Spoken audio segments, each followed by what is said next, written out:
How to test a Whirlpool dryer heating element with a multimeter. If your heating element is bad, then your dryer will run but not heat. You'll need a multimeter that can read continuity and or resistance. These are the symbols for continuity, and this is the symbol for ohms of resistance.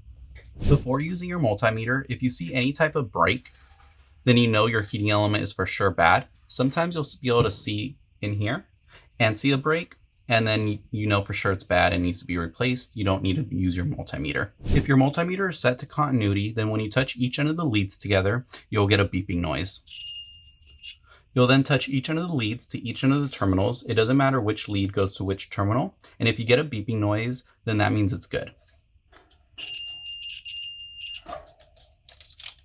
If you do not get a beeping noise, then that means the heating element is bad.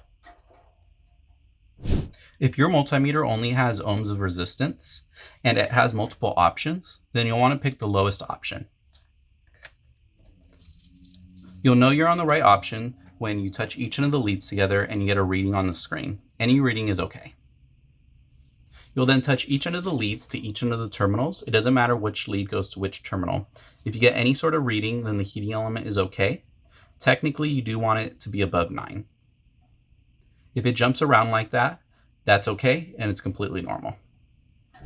If you do not get a reading or it says OL on the screen, then the heating element is bad and will need to be replaced.